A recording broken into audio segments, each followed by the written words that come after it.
Hello दोस्तों, स्वागत है मेरे इस यूट्यूब चैनल पर जिसका नाम है फिजिक्स क्लासेस 937।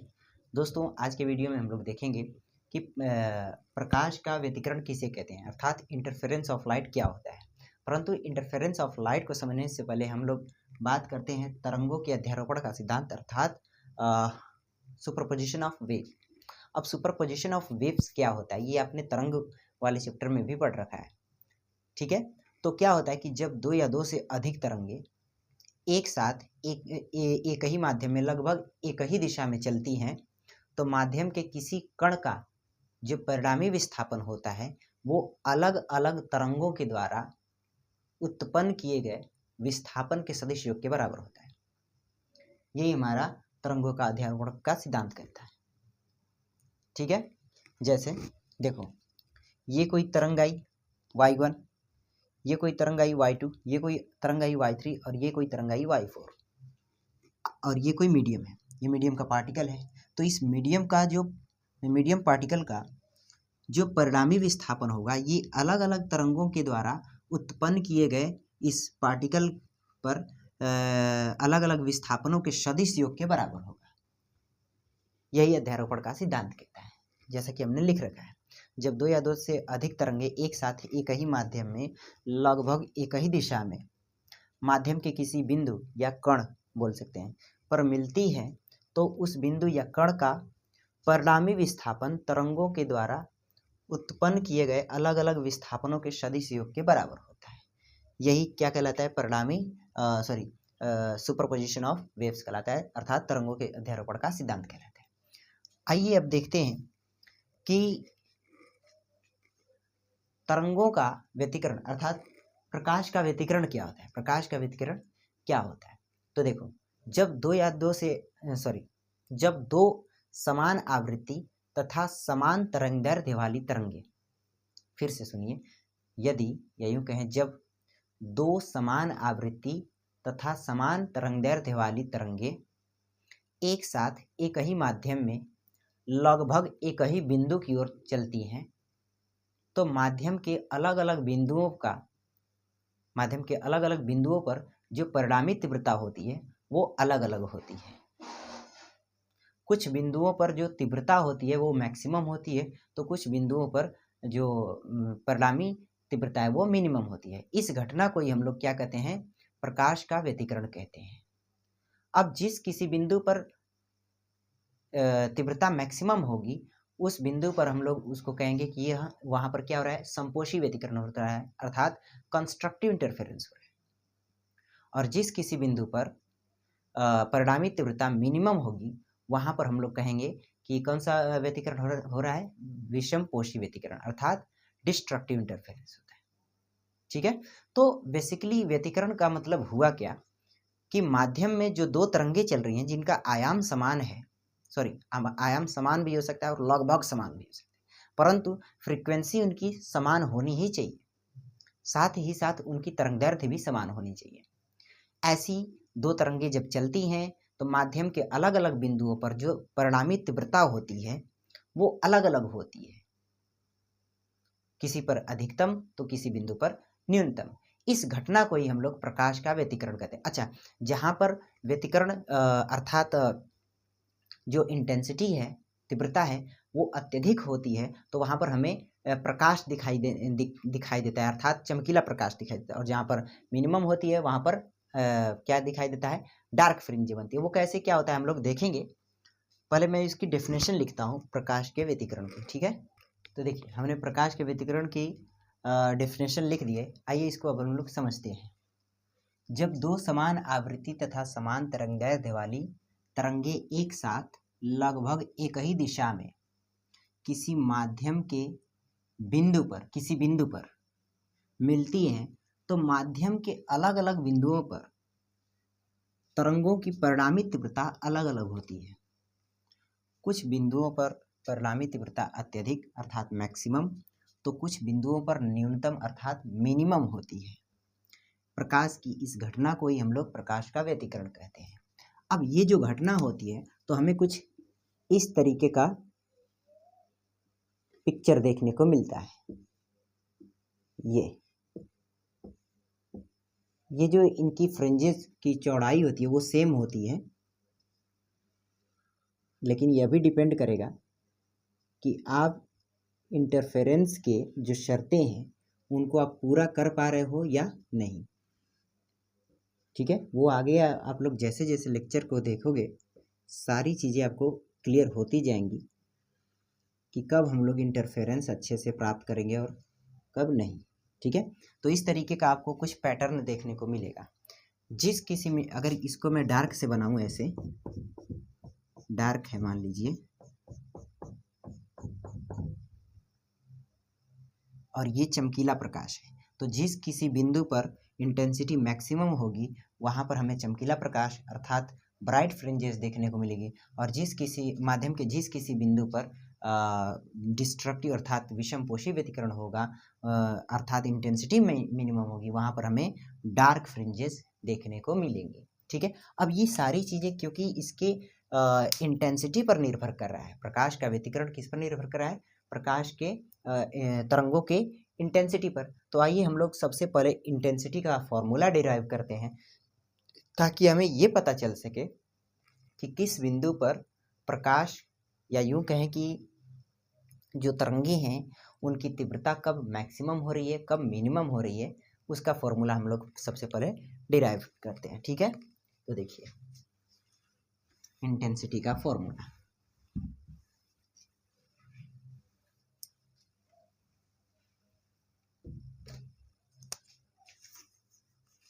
देखो तरंगों के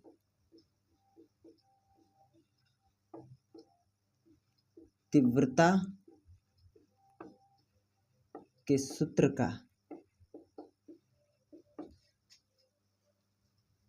का व्यकलन या परिकलन उसको बोल सकते हैं ना, या यूं कहें इंग्लिश में expression of intensity of waves. ठीक है, तो देखो मान लीजिए कि ये दो तरंगे हैं जिनका आयाम क्या है बच्चों, सेम है। इसको मैं y1 बोल दे रहा हूँ और इसको y2 बोल दे रहा हूँ। जिनका सॉरी आयाम सेम नहीं है यार, बार बार मेरे जुबान से आयाम का नाम निकल रहा है। फ्रीक्वेंसी इनकी सेम है, ठीक है, फ्रीक्वेंसी इनकी सेम है तथा इनका जो तरंगदैर्ध्य है वह भी सेम है, ऐसा हम लोग मान कर चल रहे हैं। ठीक है, माना और मान कर क्या चल रहे हैं, ऐसा होगा तभी हमें इंटरफेरेंस अच्छे से देखने को भी मिलेगा। माना दो तरंगे y1 और y2 जिनकी आवृत्ति तथा तरंगदैर्ध्य समान है, किसी माध्यम में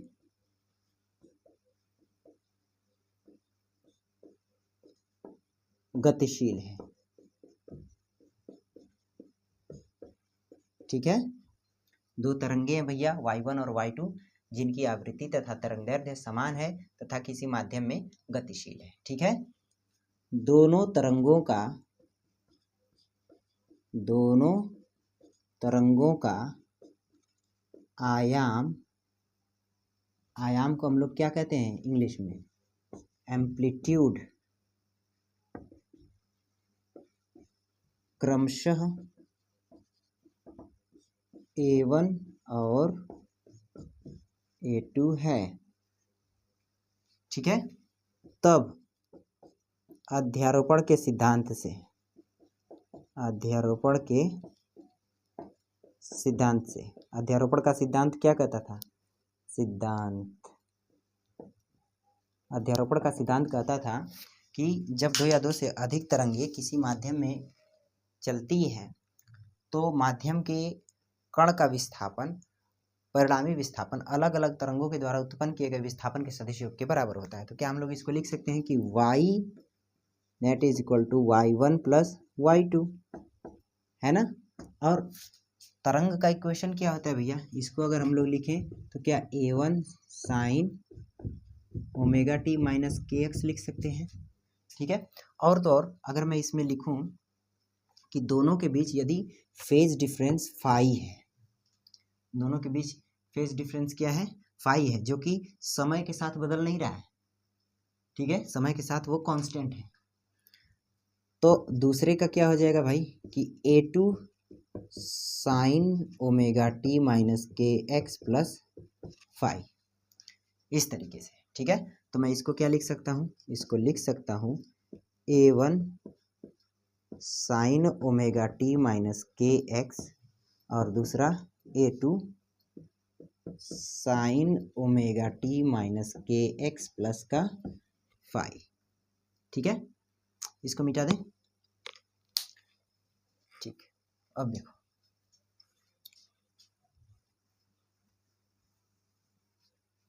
इसको मैं लेकर चल रहा हूँ इसको कि y is equal to a1 sine omega T minus K X plus a2 sine omega T minus K X plus का फाई। अगर आप ध्यान से देखो तो ये चीज़ और ये चीज़ इक्वल है, तो मैं इसको थोड़ा सा चेंज करके ऐसे लिख रहा हूँ। बात वही है कि इसको मैं ऐसे बड़े से ब्रैकेट में लिख रहा हूँ और इसको इस तरीके से लिख रहा हूँ, ठीक है। तो क्या ये इस फॉर्म में हो गया, साइन ए प्लस बी के फॉर्म में, है ना। और साइन ए प्लस बी का फॉर्मूला क्या होता है, sign A cos B plus cos A sine B, ऐसा होता है। तो ये देखो ये पूरा टोटल ए रहा और ये फाई जो है वो बी रहा, ठीक है ना। तो मैं इसको फॉर्म में लिख रहा हूँ उस फॉर्मूले के, a1 साइन ओमेगा टी, इसको मैंने ज्यों का त्यों रहने दिया, minus K X plus a2 sine omega T minus K x, ठीक है, ये ए हो गया। और कॉस बी मतलब कॉस फाई, ठीक है ना।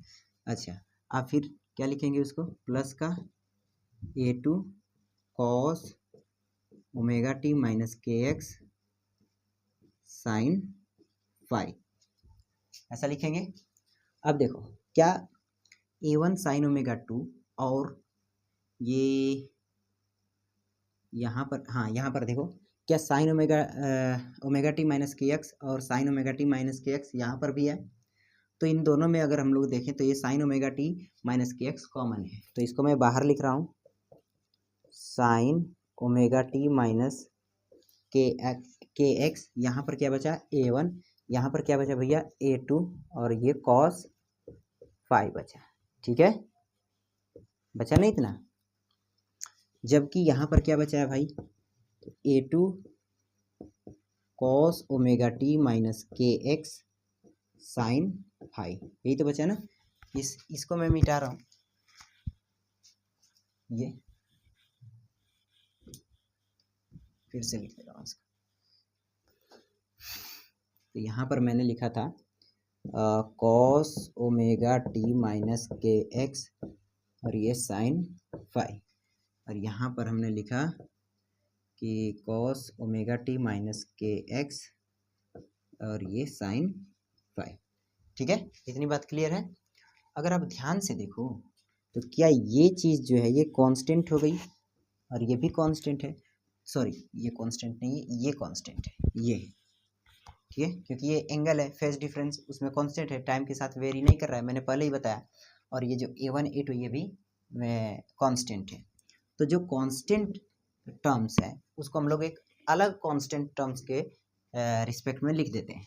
तो यहाँ पर मैं लिख रहा हूँ माना, क्योंकि इसका काम है इसलिए मैं इसको अलग करके लिख रहा हूँ, माना a1 plus a2 cos phi is equal to capital A cos phi, ठीक है। इसको इक्वेशन नंबर मैं 1 दे रहा हूँ। और ये जो साइन फाई है इसको मैं लिख रहा हूँ A2 मतलब ये वाला A2 और ये sine phi is equal to capital A sine phi. इसको मैं इक्वेशन नंबर 2 दे दे रहा हूँ, ठीक है। अच्छा, अब देखो क्या मैं यहाँ पर लिख सकता हूँ sign omega T minus K x, और ये जो पूरी टर्म है क्या इसको मैं ये लिख सकता हूँ कैपिटल A कॉस फाई। तो कैपिटल A कॉस फाई, तो ये कैपिटल A को यहाँ ना लिख कर मैं यहाँ लिख देता हूँ, उसमें कोई शक वाली बात नहीं है, इधर उधर आप लिख सकते हो, आप चाहो तो वहीं रहने दो, उसमें क्या है, जस्ट मैं दिखाने के लिए कॉस फाई, ठीक है। और प्लस क्या यहाँ पर मिला है हमें cos omega T minus K x, और ये A2 साइन फाई को हमने क्या लिखा है कैपिटल A साइन फाई लिखा है। तो क्या मैं कैपिटल A को यहाँ लिख दूँ, कोई दिक्कत नहीं है, ठीक है। अब देखो दोनों में कैपिटल A कॉमन है, क्या मिला sine omega T minus K X cos phi plus cos omega T minus K X sine phi. तो क्या ये फिर से वही फॉर्मूला बन गया, sine A cos B cos A sine B, ठीक है। तो क्या मैं इस पूरी टर्म को लिख सकता हूँ कि y is equal to A sine A plus B, वही तो होता है ना। तो A के स्थान पर क्या है omega T minus K x, और B के स्थान पर क्या है भाई, तो वो है फाई। तो ये आपका परिणामी विस्थापन का फॉर्मूला मिल गया, यही है उस कण का परिणामी विस्थापन। समझ में आई बात। अब फ्रॉम इक्वेशन 1 एंड 2, ठीक है, इस चीज को मैं मिटा दूं। देखो अच्छा, इसमें जो जो चीजें मैं लिख दूं एक बार, जहां कैपिटल A क्या है परिणामी आयाम है किसका, कण का या तरंग का बोल सकते हैं, और ओमेगा टी क्या है कोणीय आवृत्ति है,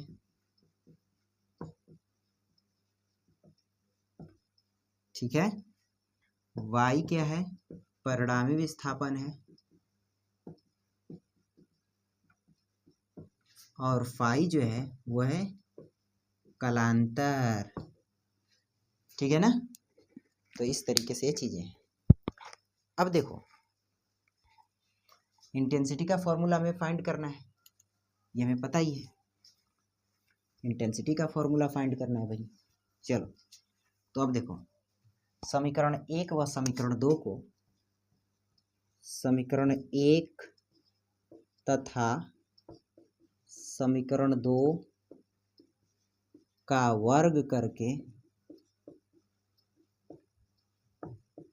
जोड़ने पर, भाई दोनों का वर्ग कर दो, स्क्वायर कर दो और ऐड कर दो। तो चलो अगर इसको पर लिखूं तो क्या A कॉस फाई का वर्ग बराबर, अगर इधर का वर्ग होगा तो इधर का भी होगा, A1 plus A2 cos phi का वर्ग, है ना हो। और उसका करें तो A2 साइन फाई का वर्ग इज इक्वल टू, इधर हो गया यार, A साइन फाई का वर्ग is equal to A2 sine phi का होल वर्ग। अब दोनों को ऐड कर दो, जब आप ऐड करोगे तो क्या A कॉस फाई का वर्ग प्लस A साइन फाई का ये होल वर्ग, A1 plus A2 cos phi का होल वर्ग प्लस A2 साइन फाई का ये होल। मैं डायरेक्ट कर सकता था, उसमें कोई शक वाली बात नहीं, परंतु मैं जस्ट दिखाने के लिए आपको ऐसा कर रहा हूँ।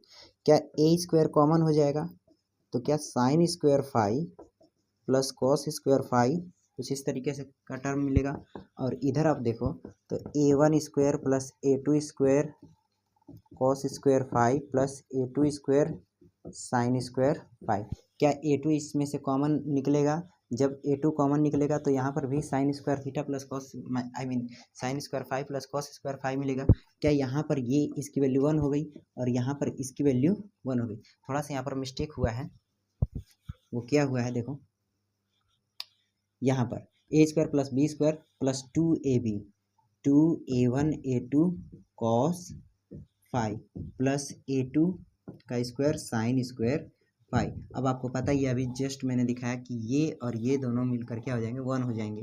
तो आपको मिलेगा क्या मिलेगा भाई, देखो आपको मिलेगा A square is equal to A1 square plus A2 square plus 2A1 A2 cos phi 2A1 A2 cos phi, ये आपको यहाँ से मिलेगा।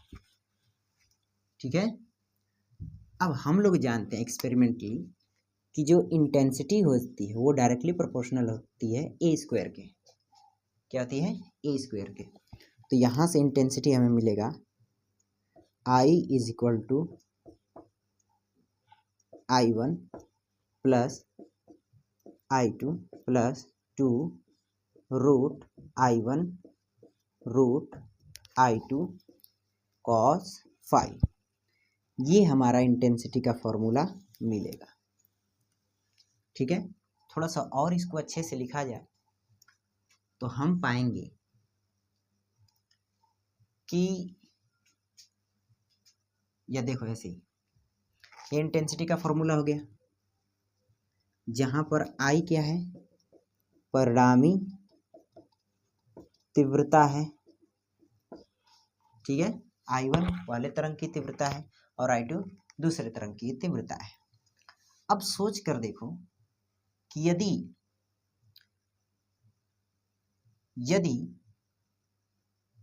या अगर आप ध्यान से देखो तो जो परिणामी तीव्रता है क्या वो फाई पर डिपेंड कर रहा है, कलांतर पर? हाँ सर, बात तो बिल्कुल सही है, कलांतर पर वो डिपेंड कर रहा है। मतलब अगर ये कॉस फाई की वैल्यू 1 हो जाए, अगर कॉस फाई की वैल्यू 1 हो जाए तो जो इंटेंसिटी होगी वो मैक्सिमम हो जाएगी। कैसे? जरा इसको हम लोग और अच्छे से लिखते हैं। कैसे लिखते हैं भाई, देखो I is equal to, this implies I is equal to, इसको देखो मैं क्या लिख रहा हूँ, क्या मैं इसको लिख सकता हूँ रूट I1 का होल स्क्वायर? इसमें क्या है, लिख सकता हूँ, बिल्कुल लिख सकता हूँ। और क्या मैं इसको लिख सकता हूँ रूट I2 का होल स्क्वायर? अरे भाई, जो होल स्क्वायर करोगे तो फिर बात तो वही आएगी ना। बिल्कुल सही। और ये प्लस का 2 root I1 root I2 cos phi. ठीक है। अब सोच कर देखो क्या हो अगर इसकी वैल्यू 1 हो जाए, अगर इसकी वैल्यू 1 हो जाए तो क्या इसको हम लोग अभी है नहीं, अभी मैं बताऊंगा, थोड़ा सा मैं समझाने का प्रयास कर रहा हूँ। I1 का ये होल स्क्वायर हो जाता प्लस रूट I2 का ये होल स्क्वायर हो जाता plus 2 root I1 root I2 हो जाता। यदि इसकी वैल्यू 1 हो जाती तो इसको हम लोग क्या लिख सकते हैं, जैसे a प्लस बी का होल स्क्वायर क्या होता है, a प्लस बी का होल स्क्वायर होता है a square plus B square plus 2ab, ऐसे होता है। उसी तरीके से दिस स्क्वायर प्लस 2 दिस। तो इसके अकॉर्डिंग हम लोग इसको लिख सकते हैं कि ब्रैकेट में किसका स्क्वायर है, इसका है तो वो यहाँ पर है, इसका स्क्वायर है वो यहाँ पर है, तो रूट का I1 प्लस रूट का I2 और इसका ये होल स्क्वायर। तो यहाँ से हमें इंटेंसिटी मैक्सिमम मिलती, मतलब कि यदि फाई 1 हो जाए तो हमारी जो तीव्रता है वो मैक्सिमम मिल रही है। वो क्या मिल रही है, मैक्सिमम मिल रही है। इसका मतलब ये हुआ कि जो तीव्रता है, जो तरंगों की तीव्रता है वो किस पर निर्भर कर रही है, उसके फाई पर, अर्थात कलांतर पर। अगर दोनों तरंगों के मध्य जो फेज डिफरेंस है वो 1 है यहाँ पर, तो उस अवस्था में जो इंटेंसिटी है वो मैक्सिमम मिल रही है। वो क्या मिल रही है, मैक्सिमम मिल रही है। अच्छा सर, बात तो बिल्कुल सही है। और हमने कहा था कि जब इंटेंसिटी मैक्सिमम होगी तो उस अवस्था में जो हमारा व्यतिकरण होगा उसको हम लोग क्या कहेंगे? समपोषी व्यतिकरण। समपोषी व्यतिकरण। अच्छा सर, इसका मतलब कि कॉस फाई की वैल्यू अगर 1 हो जाए, अगर 1 हो जाए तो उस अवस्था में जो हमें इंटेंसिटी मिलेगा वो मैक्सिमम मिलेगा। हाँ सर, बात तो बिल्कुल सही है। और यदि कॉस फाई की वैल्यू सर -1 हो गई तो इंटेंसिटी मिनिमम हो जाएगा। वो हो जाएगा A1 माइनस A2 का होल स्क्वायर। आप करके देख सकते हो, यहाँ पर माइनस आ जाएगा ये, तो ये रूट का I1 माइनस रूट का I2 का होल स्क्वायर हो जाएगा। तो यहाँ पर इंटेंसिटी मिनिमम हो जाएगी। मतलब इंटेंसिटी मैक्सिमम होगी या मिनिमम होगी वो डिपेंड कर रहा है कि उनके बीच का कलांतर क्या है। अच्छा सर, तो आइए हम लोग देखते हैं कि कौन कौन से एंगल पर इंटेंसिटी मैक्सिमम होगी और कौन कौन से एंगल पर वो जो इंटेंसिटी है वो मैक्सिमम। ठीक है, तो देखिए, इसको हम लोग इंग्लिश में फेज डिफरेंस कहते हैं और हिंदी में कलांतर कहते हैं। ठीक है, तो ये इंटेंसिटी का जो है जनरल फॉर्मूला है। ये क्या है? इंटेंसिटी का जनरल फॉर्मूला है। यही तरंगों के तीव्रता के सूत्र का परिकलन है यहाँ से। अब हम लोग क्या देखेंगे? फेज डिफरेंस देखेंगे। अब फेज डिफरेंस डिपेंड करेगा कि उसका पाथ डिफरेंस कितना है। तो फेज डिफरेंस और पाथ डिफरेंस में क्या रिलेशन है, आइए हम लोग उसको देखते हैं। अच्छा, मैं उसको क्यों बता रहा हूँ? क्योंकि जो इंटेंसिटी है वो डिपेंड कर रही है कि उसका फेज डिफरेंस अगर 1 है तो वहाँ पर मैक्सिमम इंटेंसिटी हो रही है, अगर -1 है तो वहाँ पर कैसा हो रहा है इंटेंसिटी? वो मिनिमम हो रहा है। तो इसलिए हमें जानने की किसकी आवश्यकता है? फेज को, कि कब वो उसकी वैल्यू 1 हो रही है और कब उसकी वैल्यू -1 हो रही है। तो वो हम सबसे पहले एंगल को देख लें तो हमें इंटेंसिटी बताने में कोई परेशानी नहीं होगी। ठीक है, इसलिए अब मैं किसकी बातें करने जा रहा हूँ? फेज डिफरेंस की, अर्थात कलांतर की। देखो,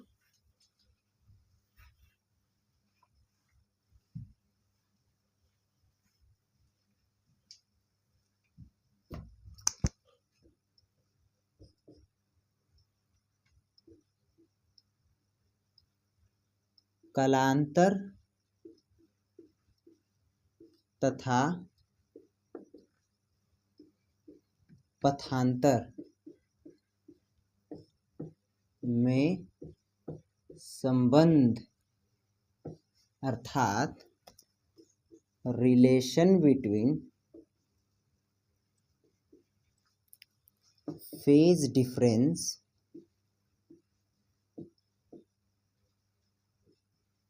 and path difference,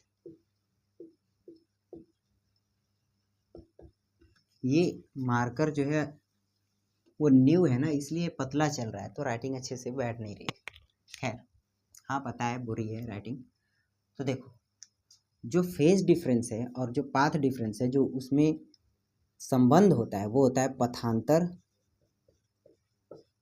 is equal to 2π/λ into कलांतर। ये इनमें संबंध होता है। ठीक है, अब कलांतर जो है, सॉरी ये थोड़ा सा रॉन्ग हो गया, ये लैम्डा ऊपर और 2π नीचे है। हाँ ठीक है, अब देखो, समपोषी व्यतिकरण के लिए, समपोषी व्यतिकरण के लिए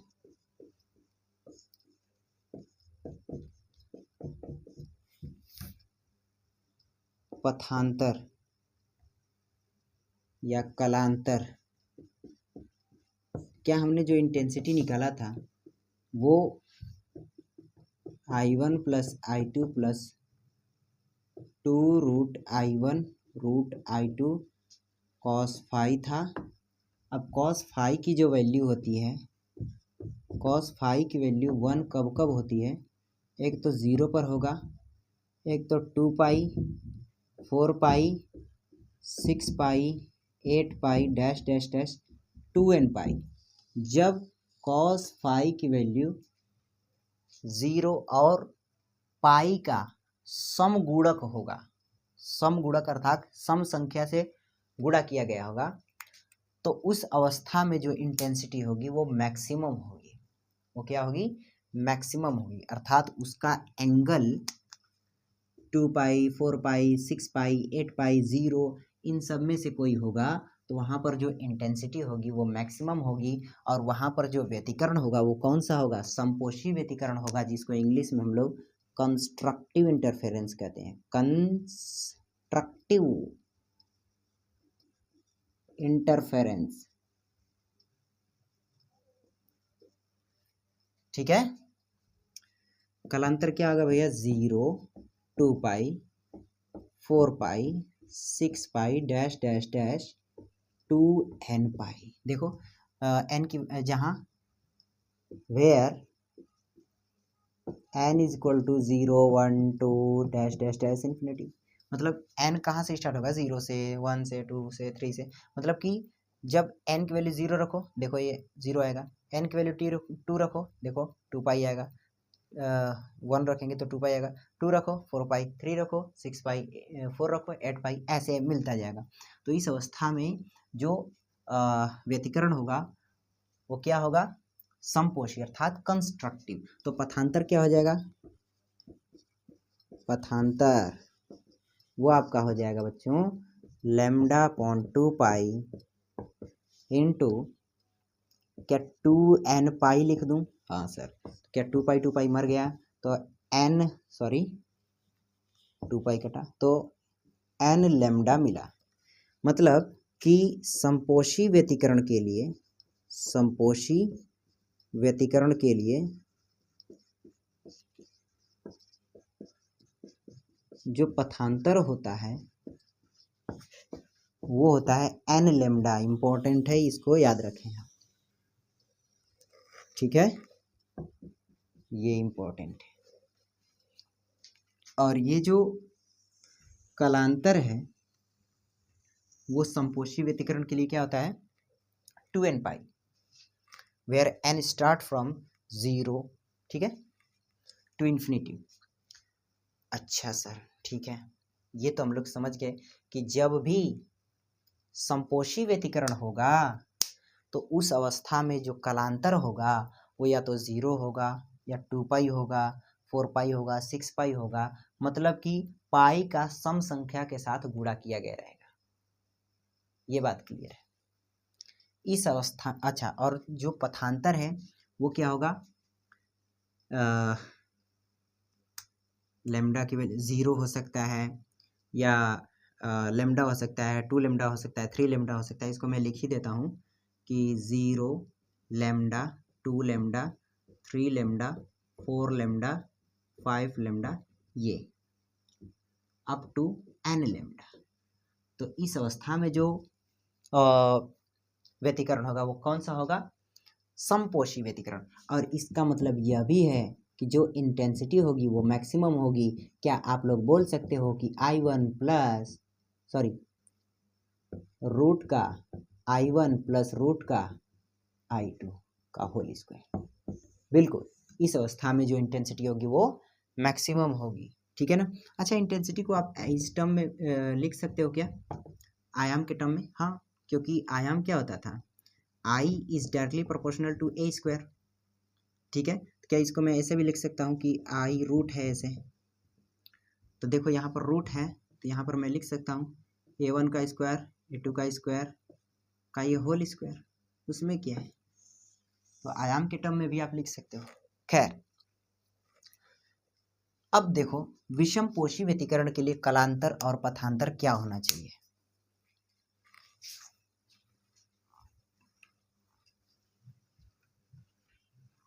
इस पर क्वेश्चन आएंगे। विषम पोषी, विषम पोषी के लिए पथांतर एवं कालांतर। देखो भाई फॉर्मूला तो वही है, पथांतर is equal to lambda by 2 pi into कालांतर। तो देखो यहाँ से देखो इंटेंसिटी का फॉर्मूला हम लोगों ने क्या निकाला था, intensity is equal to I1 plus I2 plus 2 root I1 root I2 cos phi. अच्छा देखो भैया, जब इसकी वैल्यू -1 होगी तब जाकर ये मिनिमम होगा, ये मिनिमम होगा, ठीक है ना। अच्छा अब कॉस फाई की वैल्यू -1 कब होगी, जब फाई की वैल्यू आपका होगा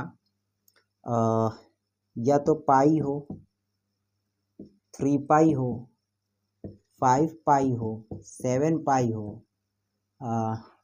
9 पाई हो, 11 पाई हो, ऐसे चलता जाए। अर्थात 2n-1 पाई जब होगा तब जाकर इसकी वैल्यू -1 होगी। तो इस अवस्था में जो इंटेंसिटी होगी वो मिनिमम होगी, वो कितनी, √I1 माइनस √I2 का ये होल स्क्वायर।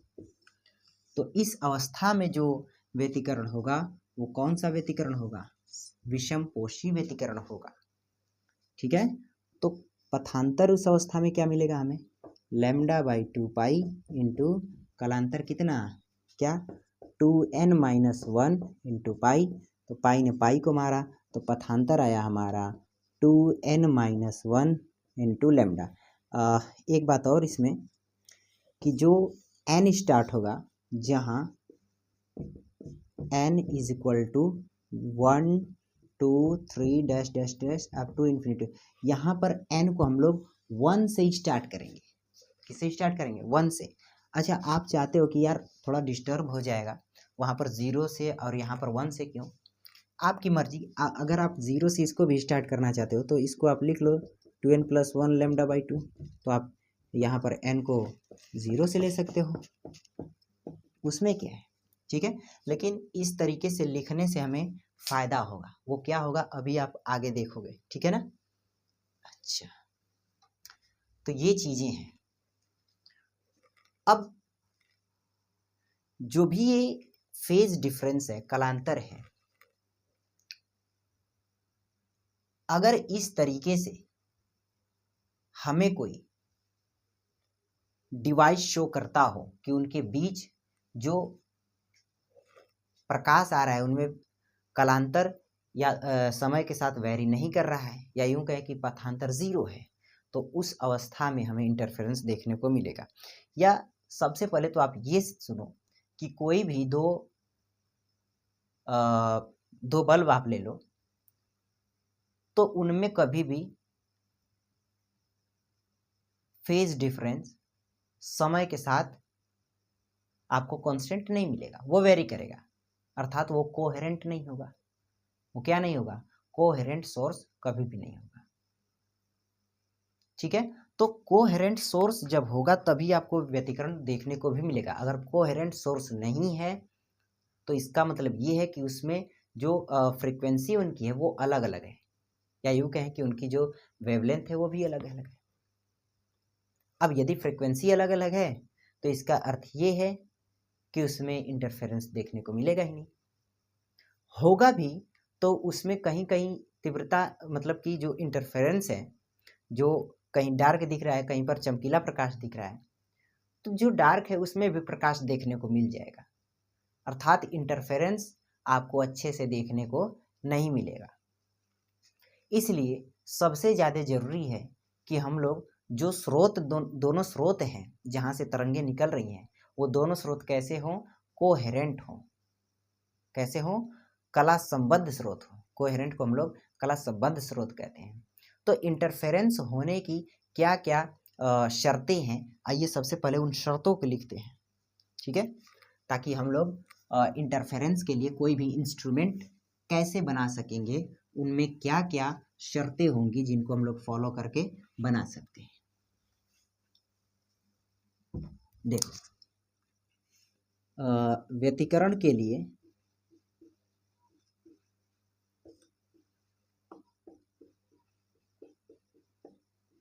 आवश्यक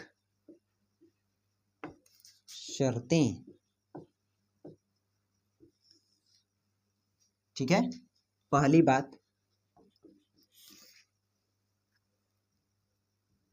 दोनों स्रोत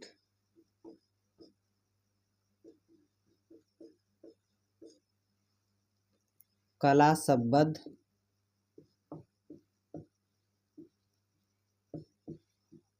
संबद्ध को हम लोग कहते हैं कोहेरेंट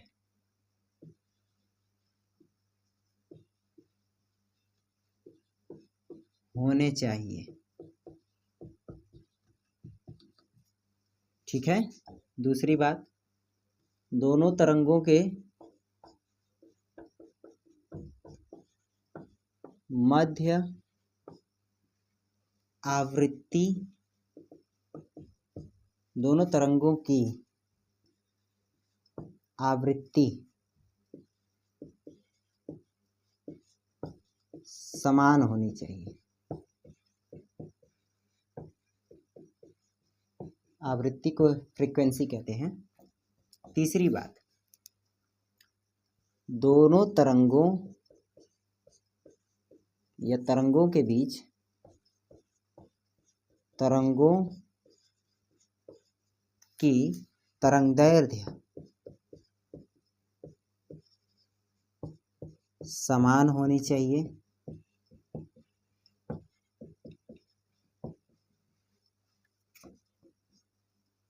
तरंगों के आयाम समान या लगभग समान होने चाहिए, ठीक है। अच्छा, सबसे बड़ी बात जो इसमें हमने बताया वो है कि वो कला संबद्ध स्रोत होने चाहिए, कोहेरेंट सोर्स होने चाहिए। अगर कोहेरेंट सोर्स नहीं है तो उसमें आवृत्ति और तरंगदैर्ध्य समान होगा ही नहीं। मतलब कि अगर ये कंडीशन नहीं फॉलो हो रही है तो इसमें से ये भी कंडीशन दोनों फॉलो नहीं होंगी और हमें इंटरफेरेंस देखने को नहीं मिलेगा, इंटरफेरेंस बनेगा ही नहीं, ठीक है।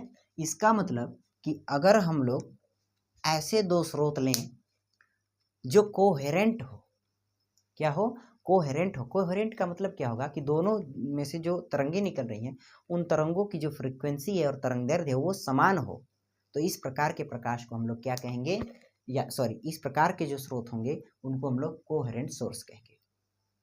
अब दो स्वतंत्र स्रोत अर्थात अलग अलग स्रोत, जैसे दो बल्ब होंगे तो वो कभी भी कोहेरेंट सोर्स नहीं होंगे, अलग अलग स्रोत जो है, जिसकी वजह से हमें व्यतिकरण देखने को नहीं मिलेगा।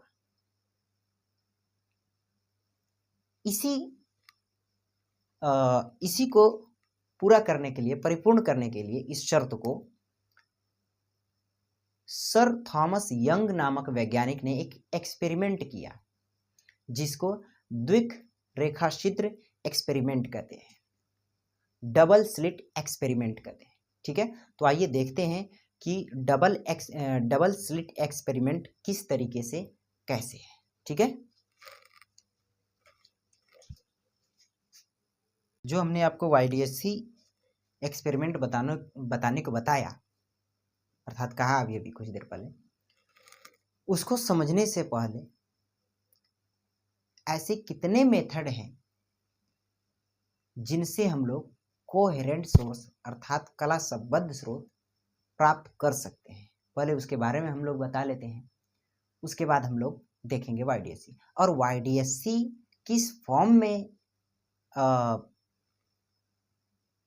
उसको विभाजित किया गया है वो पहले जान लें अच्छे से, पूरा ब्यौरा। तो देखो, कोहेरेंट स्रोत प्राप्त करने की विधियां, कला संबद्ध स्रोत प्राप्त करने की विधियाँ। कितने प्रकार से हम लोग कला संबद्ध स्रोत प्राप्त कर सकते हैं जिनकी फ्रिक्वेंसी सेम हो, तरंगदैर्ध्य सेम हो, ताकि जो उनमें इंटरफेरेंस देखने को मिले वो अच्छे से देखने को मिले। वो हम लोग तरंगाग्र के विभाजन के द्वारा भी कर सकते हैं, कला संबद्ध स्रोत प्राप्त कर सकते हैं। आयाम के विभाजन के द्वारा भी हम लोग कला संबद्ध स्रोत प्राप्त कर सकते हैं, जिसमें पहला है YDSC। YDSC जो इंस्ट्रूमेंट है उसमें तरंगाग्र के विभाजन के द्वारा हम लोग कला संबद्ध स्रोत अर्थात कोहेरेंट सोर्स प्राप्त करते हैं। अर्थात एक ही स्रोत से हम लोग दो इमेजिनरी सोर्स प्राप्त कर लेते हैं, जिनसे दोनों सोर्सों जिससे जो प्रकाश निकलता है उनकी फ्रिक्वेंसी तथा वेवलेंथ समान होती है, और जो उनमें कलांतर होता है, फेज डिफरेंस होता है, वो भी समय के साथ वेरी नहीं करता है। ठीक है। और दूसरा है Lloyd's mirror. Lloyd's single mirror भी बोल सकते हैं। C है Fresnel double mirror, double plane mirror. और D है फ्रेस्नेल बाइप्रिज्म। ठीक है। तो ये चार विधियां ऐसी हैं जिनमें हम लोग तरंगाग्र के विभाजन के द्वारा कोहेरेंट सोर्स प्राप्त कर सकते हैं। वहीं जब हम लोग आयाम का विभाजन करते हैं तो हम लोग थिन प्लेट, ठीक है ना, और B Newton's rings experiment,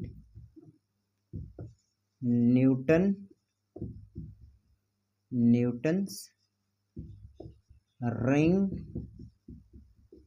experiment, और क्या है उसमें C है। अभी और इसमें है कुछ, मैं उसको देख कर लिखवा दूंगा बाद में। ठीक है। तो ये चीज़ें हैं। तो सबसे पहले तो हमें ये जानने की आवश्यकता है इनको। जब हम लोग उसमें डिवीज़न ऑफ एम्पलीट्यूड पढ़ेंगे तो उसमें और भी मैं चीज़ें लिखवाऊंगा इसमें क्या क्या है। ठीक है। तो सबसे पहले हम लोग पढ़ते हैं YDSC। ठीक है, कि YDSC में तरंगाग्र के विभाजन के द्वारा किस तरीके से कला संबद्ध स्रोत प्राप्त किया जाता है। अब जो YDSC का जो कॉन्सेप्ट है वो हाइगेंस के सिद्धांत के द्वारा भी समझा जा सकता है, इसीलिए हमने सबसे पहले आपको हाइगेंस बताया था। ठीक है। हाइगेंस का सिद्धांत इंपॉर्टेंट है इस चैप्टर को पढ़ने के लिए। हाइगेंस का सिद्धांत क्या कहता था? हाइगेंस का सिद्धांत कहता था कि जब किसी तरंग स्रोत से तरंगे निकलती हैं तो माध्यम के जो आसपास के कण होते हैं वो कंपन करने लगते हैं। अब माध्यम में वह पृष्ठ जो कणों के कंपन के समान कला में होते हैं उनको हम लोग क्या कहते हैं? तरंगाग्र कहते हैं।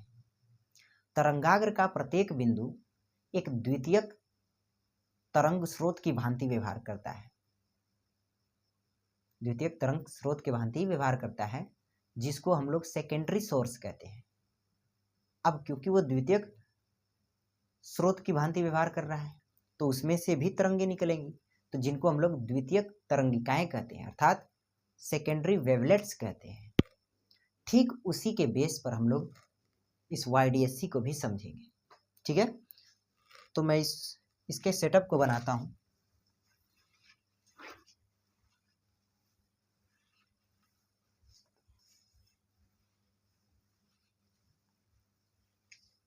वैसे आज का लेक्चर काफ़ी बड़ा हो गया तो हम लोग इस वीडियो को कल कंप्लीट करेंगे। ठीक है। धन्यवाद।